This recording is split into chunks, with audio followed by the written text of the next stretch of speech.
Assalamualaikum warahmatullahi wabarakatuh. Shalom, salam sejahtera. Saya Johannes Sinaga ingin menjelaskan seputar tentang statistika. Apa itu statistika? Menurut beberapa ahli, pengertian statistika bermacam-macam. Namun sebelum kita melanjut ke sana, istilah statistika ternyata masih awam bagi banyak orang. Masih banyak yang belum paham dan tidak mengerti arti statistika. Padahal, ilmu statistika menjadi salah satu ilmu penting dibutuhkan di era digital seperti sekarang, terutama dengan banyaknya big data yang bisa diolah. Secara teori, istilah statistik dan statistika sebenarnya berbeda.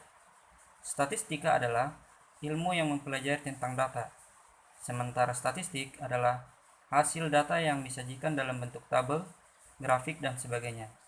Artinya, terdapat perbedaan statistik dan statistika yang cukup mendasar dan signifikan. Menurut Sigit Nugroho, statistika adalah hasil-hasil pengolahan dan analisis data. Menurut Anderson dan Bancroft, statistika merupakan ilmu dan seni mengembangkan dan menerapkan metode yang paling efektif untuk mengumpulkan, mentabulasi, menginterpretasi data kuantitatif sedemikian rupa sehingga kemungkinan salah dalam kesimpulan dan estimasi dapat diperkirakan dengan menggunakan penalaran induktif berdasarkan matematika probabilitas. Yang ketiga, menurut Sujana 2001, arti statistika merupakan ilmu pengetahuan yang berhubungan dengan cara-cara pengumpulan fakta, pengolahan, serta penganalisanya, penarikan kesimpulan, penyajian, dan publikasi dari data-data yang berbentuk angka.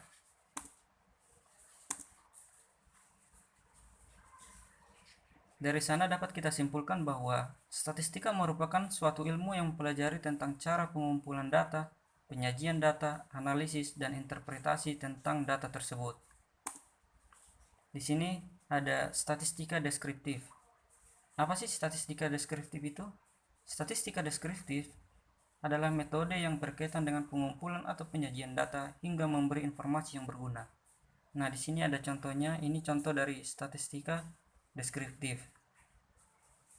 Oke, lanjut. Statistika inferensial. Statistika inferensial merupakan rangkuman seluruh metode yang berhubungan dengan analisis sebagian data, kemudian sampai pada peramalan atau penarikan kesimpulan mengenai keseluruhan data induk atau populasi tersebut. Nah, contohnya ada di samping ini contoh dari statistika inferensial. Data kualitatif. Data kualitatif atau disebut juga data naratif adalah data dalam penelitian yang menjelaskan suatu fenomena berdasarkan hal-hal yang umumnya tidak dapat dihitung. Oleh karena itu, data ini disebut data kualitatif karena berdasarkan kualitas dari satu objek atau fenomena. Karena kualitasnya umumnya tidak mampu dijelaskan dalam bentuk angka dan statistik, maka data kualitatif umumnya disajikan dengan menggunakan penjelasan deskriptif. Contohnya, persepsi dan perilaku petani terhadap usaha tani pada organik di Desa Rawasari, Kecamatan Sumber Jambe, Kabupaten Jember. Variabel terikatnya adalah usaha tani pada organik, sedangkan variabel bebas, persepsi petani, perilaku petani. Kemudian ada data kuantitatif. Data kuantitatif adalah jenis data dalam penelitian yang dapat diukur, dihitung, serta dapat dideskripsikan dengan menggunakan angka. Umumnya, data seperti ini digunakan untuk menjelaskan fenomena-fenomena yang jelas dan sudah di instrumen ukurannya.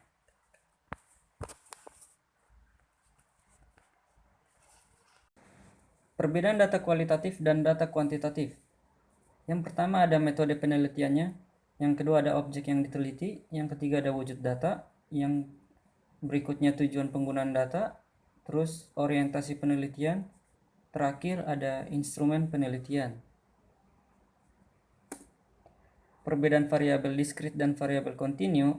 Variabel diskrit merupakan variabel yang hanya dapat memuat seperangkat nilai terbatas atau nilai bulat tertentu. Contoh, jumlah mahasiswa dalam suatu universitas merupakan variabel diskrit, karena jumlah ini akan berupa bilangan bulat. Misalnya 325. Tidak akan ada jumlah mahasiswa 325,5, 325,6, 325 atau dan sebagainya. Sebaliknya, variabel kontinu merupakan variabel yang dapat memuat variabel seperangkat nilai yang tidak terbatas antara dua tingkatan variabel atau variabel kontinu ini mempunyai sifat nilai pecahan. Contoh, tinggi badan seseorang 1,5 meter, 1,6 meter, atau 1,75 meter. Baiklah teman-teman, demikian presentasi saya. Kurang lebihnya mohon dimaklumi. Saya ucapkan terima kasih.